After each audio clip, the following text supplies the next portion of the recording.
And we'll have to see what they bring out in this game 3. Obviously, Fearless taking away a lot of picks right now. But there's still a lot of high-tier picks available. Lucian Milio, I think, in terms of bot lanes, is really up there. Yeah. Also, with a lot of these poke-heavy bot lanes gone, Yunara Lulu, I feel like, rises up a good amount in terms of priority. So definitely something they could look for. We are going to start off with Nocturne being banned, then Lee Sin. Jungle Pool already thinned a good amount and just got thin more. Yeah. Wukong feels pretty high priority right now with what is left available. Yeah, last time they banned Trundle as well. So I don't think that's going to come through again. So there's potential for another one of those jungle bans or just a different ban to come in its place. So yeah, maybe Wukong, I think, could definitely be a good shout, especially with Vi and Xinjiao now off the board. Lucian was kind of obvious. And to note, so last game, we had Dplus on second pick. This game, they're now on first pick. And they've been second pick all throughout the series so far, up until this game. So we'll have first choice of what they're going to get after the bans. Lucian going away, I think, makes a lot of sense. Definitely a high prio pick, especially paired with the Milio, but even the Nami as well. At least being banned against Namgung is, again, not letting him get his hands on that one. I mean, he's a good Elise player, don't get me wrong, but it definitely feels like one of his more volatile picks. Yeah, also, it's just not a very meta pick. Like, Namgung is a great support who can also play a lot of other great meta picks to a high level. It could be they're just banning this because it's something they don't play, it doesn't overlap with champion pools, and they want to leave as many things open as possible to get a strong first pick. Yeah. Rise ends up coming through as a ban. Honestly, I feel like Annie Prio would probably be pretty high in this situation. Annie Wukong's obviously really strong. But there were points early in the split where we're seeing like early Annie picks. You could just go for the like. There's the Wukong Naafiri also picks at a pretty high prio. Karma did get let through though, so that will be first picked. And Jhin is left as well. Karma Jhin, really strong lane, and not a lot of things I think you have available to match into that. Nautilus gone as well, makes it a little bit troublesome. You can see Teddy talking, discussing, and wanting to deny the Jhin, which I think makes a lot of sense. There's no Kate Karma, there's no Civic Karma, there's no Jhin Karma. A lot of the Karma pairings we expect to see have been taken away, and it will be that Annie being hovered right now by HANJIN BRION. I think Annie, especially this late in the series, some of the harder lanes have been trimmed away, and having that reliable engage is just really valuable. I think after the last game where we had the poke wars, a go button would be pretty good. I mean, that's what won last game was the Vi at the end, being able to just lock down the target. So Annie comes through. Question is, what are Dplus going to pair the Karma with? And also, are they going to deny the Wukong and pick it up here? Because I feel like if they don't, HANJIN BRION probably just pick it on 3. Yeah. So they are going to look to deny the Wukong away, which makes a lot of sense. Also gives you that engage, which you don't have this from the support role. Can obviously speed up the Wukong. And then in terms of AD carries, MF, I feel like Yunara Karma doesn't feel as good as Lulu Yunara, but yeah, I mean, still playable. MF feels like the typical, like, we're just going to have strong lane and you're going to have strong lane and we'll see who strong lane's better. You got some wombo with the Cyclone if you're going to play MF, but looks like they might just go for that Yunara. We have to see the Lulu, because obviously Pick syncs well with it, and then you build Ardent Sensor early. We don't really see Ardent Sensor built on Karma, but they will go for that Yunara here. And now HANJIN BRION, are they going to secure their support in this situation? And what would it be? Yeah. See a lot of Jhin Bard. We've seen a bit more Nami just by herself. Like, not Lucian Nami or Corki Nami. I mean, it's a decent lane. But it looks like they're going to go towards the jungle first, and then Naafiri is going to come through. So they'll have to wait and see for the support pick. But Annie Naafiri, pretty scary to be playing a Yunara into this, if I'm being honest. 2 point-and-click champions with the ult from the Naafiri and the Q stun from Annie. One of the things we always talked about with Yunara is we often saw when she was really high prio, Nautilus banned before she was played because point-and-click CC was a big answer. Despite Nautilus and Vi being off the cards, they've built a mid-jungle combo who can deal with it quite well. I think Aurora might get banned here by HANJIN BRION. We have to see the Aurora into Annie, but they're going to ban the Sion first and foremost. Sion and Cassante gone, so two of those big tanks out of the way. Yeah, and in terms of top laners that are, kind of meta and still left, I mean, you got Yorick, who's kind of standing out, generally as a response to some of the picks that are already fearlessly banned, but, Brendan, it's picked a decent amount. We have Renekton now. It's the LCK. Oh, yeah. We've always got those to Game get back to. 3, fearless. Honestly, they banned the Gnaw? Wow. I guess they want to play Renekton. I mean, they are not going to have first pick after the ban. They could also play Zai. Ambessa, Siwoo Ambessa. We've always seen that being pretty great. Did get buffs on this patch. Yeah. But we'll see. Didn't get the Aurora ban from HANJIN BRION, which is a little surprising. That has been like the common pick into Annie. Yeah. Also, anything else with range can be good into Annie, but like Cassio's gone, Victor's gone, Orianna's gone. All good picks into her. So Aurora just seems like, like almost too obvious. Like they definitely should have banned it, but Alistair ban comes through. Obviously, a lot of poke. Oh, the Renekton showing up here. Casting is elated. And I guess. I mean, with the Gnaw band, it kind of sets you up like, oh, Renekton's good here, but there are other picks that are good into Renekton. Will Siwoo bring them out? Will we see the likes of Vayne or Kennen? As long as he doesn't flank on or will Varus. he pick something like Ambessa or Zhen, which will fall behind early, but scale up to be a pretty hefty bruiser.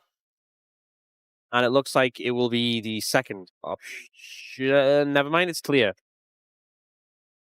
Taliyah mid coming through. A lot of dashes to deal with. So Naafiri and Renekton not going to have the most fun into that. Notably, ShowMaker has not played a single game of Aurora this entire season. There you go. So maybe that's part of it. Just totally ignored. She was getting some extra time to decide, will it be the bring back the Illaoi? Do it. And if you think about how this draft has played out, HANJIN BRION are leaning towards, we're going to dive your AD carry and kill it.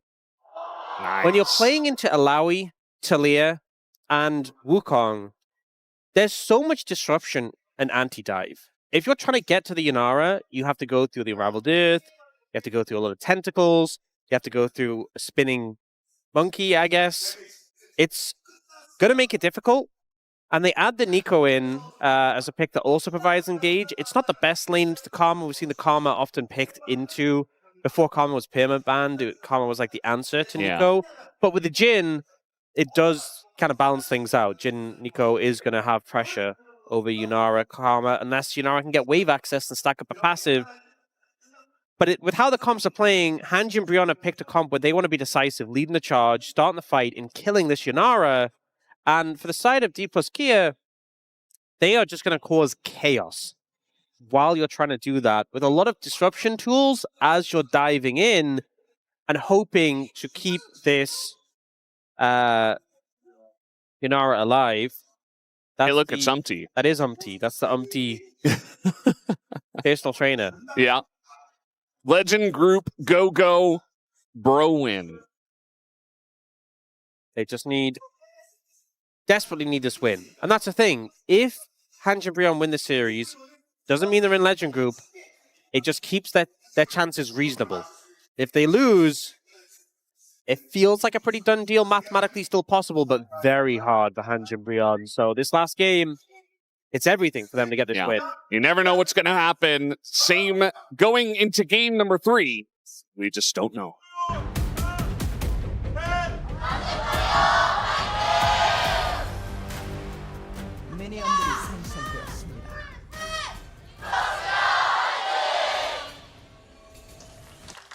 Here we go, Aux. Said we don't know, but we do know there's going to be League of Legends played, and then one team is going to have the Nexus destroyed, and the other team will be crowned the winner. So we know a little bit. We just don't know who's going to win. Well, it's going to be HANJIN BRION or Dplus, or one of those two. That does narrow it down. That's true. There's really not a lot of options. Like only 2 teams out of 10. Yeah. Maybe we'll get like 2v2 in the future. Like 2v2 teams? Yeah, 2 teams versus 2 teams. Imagine a 10v10 team fight. The map would be split in a way where like the lanes go in like 4 different directions towards the base. Yeah. Like, each team has like a corner. How would you even match up the lane? How would you even get 10 players on a roster? There have been some teams that have done that. They can figure this out for League of Legends too. Yeah. Right now, it's still League of Legends 1, so we'll focus in on that. So, good amount of pressure in the top lane, as expected with Renekton early. Good amount of pressure in the bot lane as well, with this Jhin Neeko. And Smash not having the most fun, but obviously going to scale up to be very strong.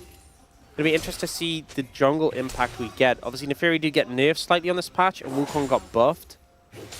But I feel like Naafiri is just kind of was a little bit slept on by teams, and this is rising in popularity. Originally, it was there as a buy counter, but we're seeing it more and more. And Gideon's found Lucid, and if you can dodge away from the Naafiri skill shots, it's pretty big, but the Naafiri's pretty scary in these early fights. Yeah, the support's coming over. It's going to be a smite fight. Goes to Lucid. He's going to win that one. Gets a little shield from Career. And now Career's going to have to flash the wall. There he goes. Okay, so smite secured by Lucid, but the cost is the flash off his support. Jhin on a pretty huge win streak. Don't show Atlas that. Yeah, Jhin Neeko, specifically this duo. Yeah. 5 in a row. And now it's going to be Teddy who has to flash away. So a lot of action down on the bottom side of the map already. Lucid now level 4, so Gideon not really in a position to stick around for this. And he is super far behind in the jungle right now. I mean, it's that thing where Lucid's camps are respawning and they're not there yet, so Gideon has some time to farm. But it basically means that Lucid has a bit of free time, or if he stops this recall, he won't go for it. But could have been very bad. Yeah, certainly could have, but just opted not to. This Taliyah picking to the Annie is very interesting. You mentioned all the anti-dive, you know, just trying to help out against all of those different members who are going to be trying, for sure, to dive Smash. But this time with Illaoi, with Taliyah, with Wukong as well, it's going to be more difficult. Certainly is.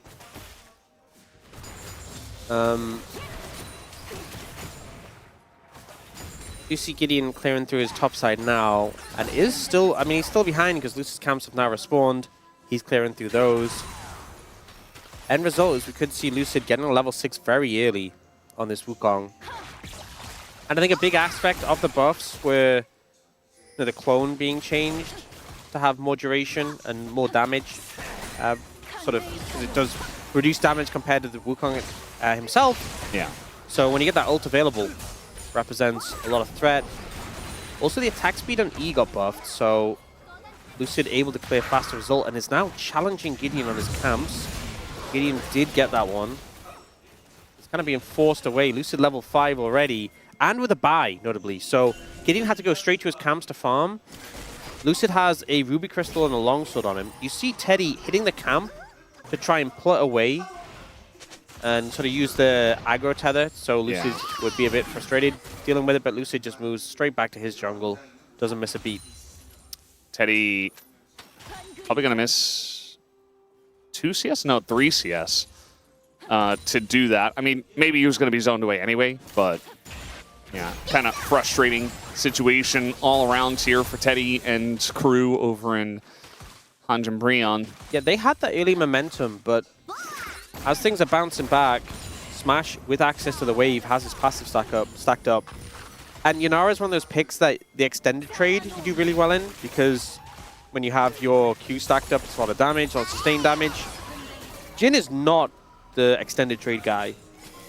anytime you're trading and you have to reload in the middle of it, it doesn't feel too great. Yeah, I'd say just the fact that he has to reload doesn't feel great, but specifically... Yeah, who decided to make Jhin like an FPS character? I don't know. It is a cool concept, though. And at least they didn't change a different champion into that, like with Graves. Well, you know, I just feel like, you know, if you play FPS, one of the most annoying parts of it is having to reload, right? Just not a fan of reloading in general. Do you think they should make it so the more unlimited bullets, the more attack speed he has, the quicker he reloads? Yes. Would that be balanceable? No. I think it would heavily change the way that he's played, though. I mean, it just really, I don't know. It would just kind of be weird in his kit if he had that. Also, I feel like it wouldn't be, it still wouldn't be super high value to build attack speed because essentially you're not actually getting the damage out faster. I mean, over the course of a fight, sure, but those you're still hitting the shots at the same speed, which is pretty slow. Yeah. But it would feel better when people go rapid fire cannon early every single game. And Youmuu's in Storm Razor. Youmuu's doesn't have any attack speed on it, so that one's kind of whatever. Yeah. Just that build. Well, one of the variations of that build I did see. This has always been very annoying. How did he... That was kind of crazy. So Renekton has a tail. I guess so. Grabbed his tail. Yeah. Also, when you're dashing, hitboxes are weird, if I'm going to be honest. There is some times where you're dashing and your hitbox, like your character looks like you're there, but your hitbox is actually not there or behind or whatever. But anyway, Dragon going to be started up by Dplus here. We saw the momentum built up by Smash and Korea, and it's allowing their jungler to pick up an early Dragon. Ocean Chemtech? Brendan. Wow. We're guaranteed a good soul. Yeah. I mean, even... I don't even want to say even. I feel like Cloud Soul is actually pretty good. There are some comps that are a little bit less good with it, but Cloud Soul is really good. I feel like for both comps, to be honest. No, I would agree. Wukong is very happy about it. So we'll see what that ends up being, but I definitely think it ups the priority on that. Oh, Siwoo looking for an ult. Did a good amount of damage, despite having not built damage.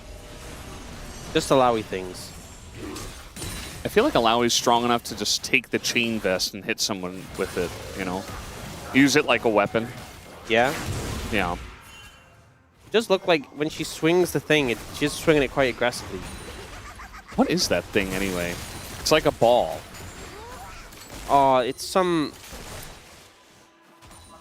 Is it like something that contains the souls of the tentacles, which are like kind of ghostly? You know what? Right? I don't know, but I'm just going to say yes. There's definitely a pretty cool concept. There's a more specific lore, and the answer is probably not that, or not exactly that. But we'll just go with yeah, sure, why not? I don't know, I've been randomly correct about some of those things. All three of the Illaoi mains out there are currently like, guys, come on. Do you not know the Illaoi? Yeah, all three of them. All three of them. There's not even dozens of them. No, it's three. Maybe only two are upset. One of them's like, yeah, fair enough. Because he's a hipster, because he plays Illaoi, and, you know, it would make sense that we wouldn't know. Yeah, this is a very extended trade, but now Gideon's here, so I think Siwoo just kind of dies. There's no ult available, so he's just clearing the wave, and that is finally first blood right at 10 minutes. 10 minutes on the dot.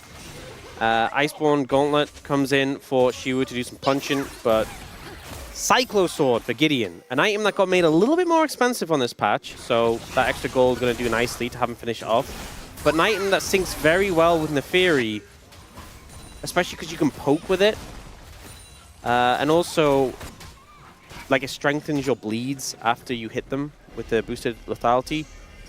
This was what I like to call plate greed. We've all been there. You can't deny it. We've all seen a little plate with some overgrowth on and thought, couldn't I just walk up and take it? And then the jungler turns up and you have a bad time. So, you know what? I can't fault Siwoo for this because I've done the same. You've done the same, Brendan. Yeah. Who hasn't? Absolutely. Who hasn't done such a thing? I mean, if you have that much self-control, you're probably not playing League of Legends. Whoever hasn't taken a plate like that and died may cast the first stone. I mean, I blame Riot because they made them more enticing with the overgrowth. You know what it is? It's the audio. It's like Heartsteel.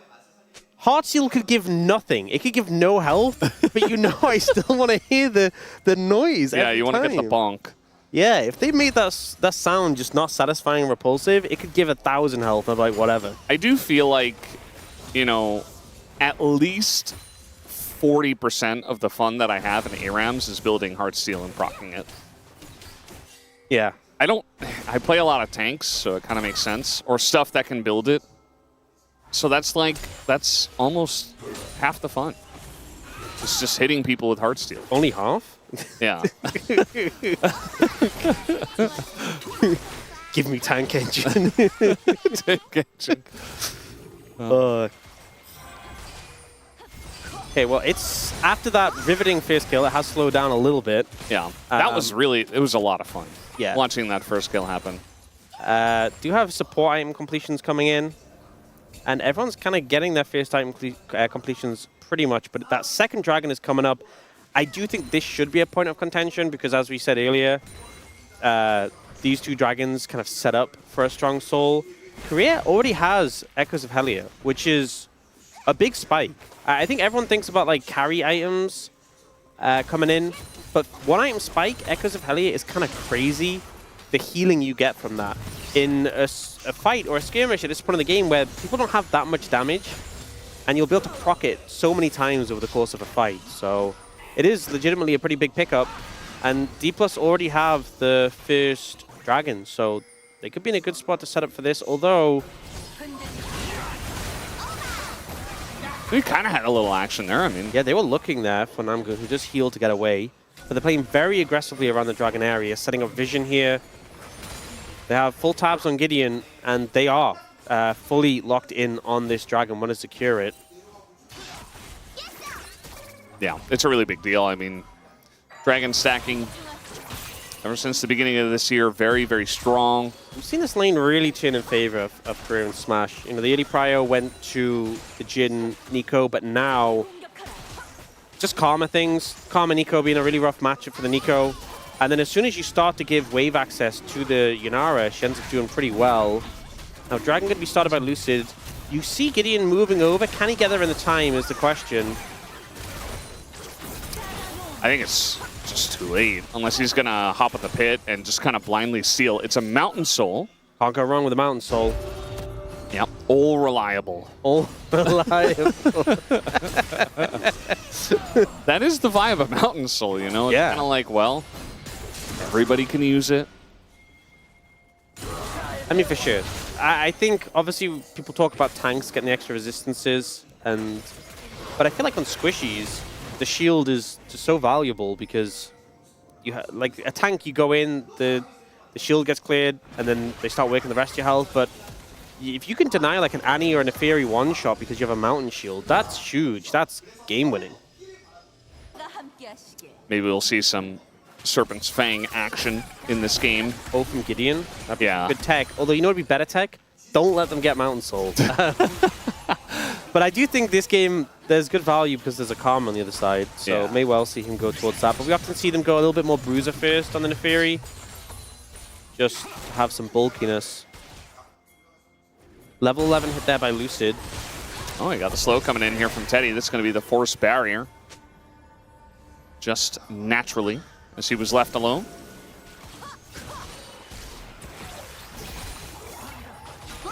Hope coming down from Dplus here. And you can tell Gideon wants to try and find an angle, but just not seeing it yet. You know, Bro has been pretty good about upping the tempo and being proactive. This is more of a Bro and Brew. But they are looking now. Yeah. I hope they're not falling back into bad habits. Game 2 kind of made sense with the way that one was playing out in the comps, but there's certainly ways to make some plays here on this one. As the wall is going to come in, and it's going to be DK who pull the trigger first, as that is going to be the route onto the Wukong clone, and not actually the Wukong, as he gets in, takes out his other jungler. As Teddy's just ulting in the face of Siwoo, is going to have to cancel that one. Or just throw in the 4th shot and back away.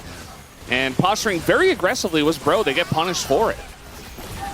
They just get focused down. Roma ends up kind of out of position, gets targeted. Gideon doesn't get to do much.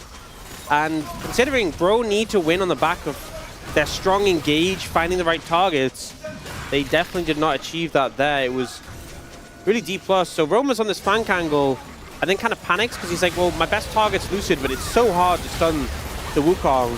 Lucid just jumps on a Gideon and basically one-shots it. Yep. Not typically that easy to chase down a Naafiri, but Lucid finds a great angle. And then after the fact, she was in the face of them, so tanky. Jhin needs so many reloads to kill him. How many clips? Well, he used the whole ult clip, so not really gonna have another one of those for a while. Roamer, yeah, he's just gonna get slapped. You know what that felt like? I've got to say, you know what that felt like? Yeah. We don't see Illaoi much. That felt like Roma not really getting the vibe of Illaoi. When he, he got ulted, he was getting whacked by the tentacles, his soul got like consumed, and then he walked back up. And I was like, brother, well, he will just flash W. That's gonna happen. That was my best Fox impression, by the way. Brother. You say that all the time. For people who do things incorrectly. I do, actually. Yeah. So yeah, the thing is he burns the stun before he even has aggro. Gets the satisfying crystalline overgrowth noise. Ult, and then he just walks back up, eats the tentacles. Siwoo doesn't even say anything. It's another day of Illaoi for him. Yeah. This is textbook for him. Oh, they're looking for him now. I mean, he's level 14. He's pretty tanky, but they're going to throw a lot of things at him, even Namgung from behind. TP eventually does come in as ShowMaker's like, wait, I'm not sure about this, actually. There's a big crocodile right next to me. And eventually he will die to Gideon, it looks like. Never mind. Doesn't even get the assist. Not quite getting in range in time to get the damage down, but casting with a TP flank ends up being a couple of kills for HANJIN BRION needed with the position in the game. That being said, losing Roma means it's not a huge advantage built up. 20 seconds on this dragon, though. And a lot of ultimates just got used, specifically from HANJIN BRION side. You look on the other side, there's a lot still available, so they look here for Siwoo, and it just takes so much time to cut through him. Namgung was there to try and help, but didn't really contribute much, to be honest.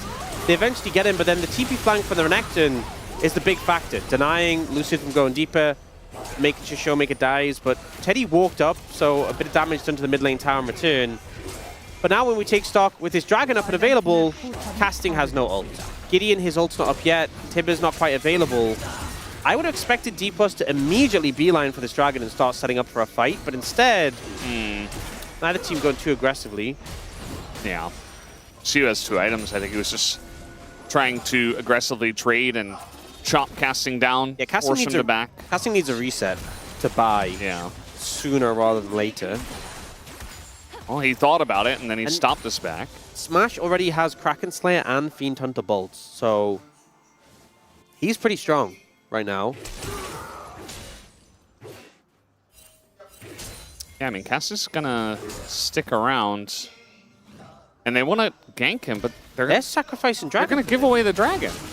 Yeah, not sure I agree with this. And this is Illaoi as well. I mean, this isn't the easiest gank to go for, as I suppose if you burst her down quick enough, you can take him, but Dplus Kia just saying, you know what, we're just gonna push mid. Yeah, not even going straight for the dragon. They'll push mid. Can they get the second tower? No. Okay, but it's close. Take the dragon, guys. The thing is, they got most of the gold from it with those plates, and they get dragon.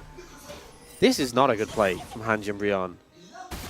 Yeah, what about that Bracro that Wolf was talking about? Yeah, you could have just not seeing it. You could have just let the top tower go, and you could have just immediately gone to fight around the dragon instead. I know the ults were down, but Dplus weren't really rushing for it, so I think he would have been able to buy time. This play they're going for here, it just sacrifices too much. And Siwoo isn't strong enough to 1v3. He's very scary, but doesn't quite have that in him. But it just buys such a huge win on the rest of the map for Dplus. Third dragon completed, so 1 away from Seoul. Got a sizable gold lead as well. Mid lane has been just pummeled through with only 1 sliver of HP on that tier 2 tower. Not the right decision making, I would say. Yeah. Now they're going to do it again. What if they gank him again? And you know what? Is it worth now? Well, there's no dragon on the other side of the map. But there is Baron. Perhaps there could be something else on the other side of the map. All right, well, they're going to TP in the Renekton. Maybe this is enough. Guys, spoiler, it's not enough. Guys, it's not enough. Dplus Kia get a free Baron. And, okay, maybe not free. They're going to lose their Illaoi. They're going to lose their mid lane turret, maybe. And now Dplus Kia are on the chase. Red Bull Baron power play going to be started up here very early on. Brackrow. It's the global taunt of the Illaoi, apparently. But yeah, this Brackrow is falling apart. Dplus just objective blind, I think is what we call it. They just cannot see the dragons or the barons. They're just laser focused on kills right now. And it is a bit of a questionable decision, I think. Well, I know, but a little bit frustrating. I feel like the game was in a playable spot and they just focused down on dealing with this Illaoi. Well, I'm gonna be honest, like the second time, like the first time, it's like you're gonna lose that top tower if you don't deal with the Illaoi. But it wasn't that healthy anyway, and it's now dead regardless. But the second time, Siwoo hadn't even pushed the lane. There was no threat. There was no, oh no, we have to deal with Illaoi because he's gonna kill our towers or something. Also, it's an Illaoi. It's not like some Giga split pusher who just one-hits towers. Yeah, so questionable plays. Yeah. I guess they were just like, well, we have TP on casting. Surely they can't do the Baron. Surely they can't do the Baron if every single member of the team, apart from one, shows up in the bot lane. Okay, well, it's not the hugest lead for Dplus. 3,000 is significant, but not the end of the world. 2 minutes from Dragon Soul. Guys, I know Illaoi's in the top lane. That's a problem. Please do not try and kill the Illaoi instead of contesting the dragon. I mean, Dplus Kia are just going to have so much pressure now with this Baron for quite a while. It's not going to quite immediately transition into the dragon fight, but they'll have a lot of pressure on the map. I mean, you can see already the vision is quite deep from just having this Baron buff and the map control that they do have. I'm going to be taking a lot of damage. That's a lot of poke. That tower is gone. You have to let it go. 40 seconds still on the Baron. They are... Now this Illaoi is being a problem. Doesn't have Baron at least, but is pushing up mid and being annoying. Yeah, she was living his best life. Get ganked a bunch of times, who cares? Playing Illaoi. Eventually, he will kill them. If they keep trying to do that. They're going to find a Taliyah, and ShowMaker in a bit of trouble. He's going to have to flash out of there. Lucid also blocking some of those shots. Now they're going in onto Smash, who's very isolated from the rest of the team, but a TP comes in, and he's able to kite it out. That Tibbers it's kind of just dropped for no reason. A zoning Tibbers, perhaps. They're so scared of this Illaoi that Siwoo TP's in and they all just scatter immediately. Which, I mean, I get it. You don't want to be overextended with an Illaoi behind you. But they try and find an angle. They get ShowMaker's flash, at least, which is something. And now 45 seconds until the dragon. Illaoi's not even top lane yet, so there's no excuse to be heading up there. ShowMaker gets super low, but then Lucid comes in to block the shots. So you see Teddy turn it onto the bot lane. The smash not quite in range. And this is the point where they're like, guys, Illaoi's coming. Run. Everyone run. And they do. And they get away. And now we're going to go back to live, and they're going to be focused around the bot side. This is good. This is progress. They're going to fight the dragon. They are quite behind, though. Yeah, they're behind, and they're desperately trying to clear out vision to make their way towards this objective in the first place. It's not an easy feat. You can see that Career's coming in here with the help of Lucid and just clearing out a lot of this vision. And laying down control wards in their face as well. Just essentially saying, no, no, no, no vision for you. Oh, Illaoi's behind them. Uh-oh. Could be. isn't going to be. Yeah, you can see Renekton TP's in the bot. They have to stick together as a 5-man unit. Yeah, I thought they were going to cut them off with the Illaoi. Now Casting's fishing. Remember, Bro's composition wants to be the ones diving in, but there's a lot of things that shut that down and make it difficult. So we'll see if they find some headway. Right now, Dplus are playing from an area with HANJIN BRION don't really have vision. Namgung's already taking a lot of damage here from the Illaoi. He is very key. They're just going to go in on a roamer with the Cyclone.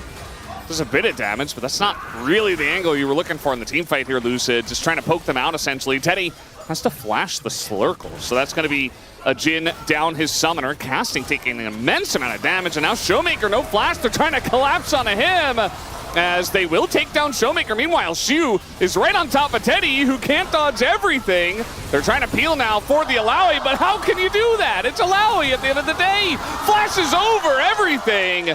And the rest of the team is right there to follow up on Siwoo, who gets the big-time flank and does 5k damage. Siwoo just dunks on Teddy. He's fumbling with the bullets. He's dropping them on the floor, and Illaoi is just slamming in his face. HANJIN BRION, some questionable decisions this game. Now just lose a big fight, and Dplus, they're going to push into the enemy base. They're going to pick up Mountain Soul, and this game's looking pretty done.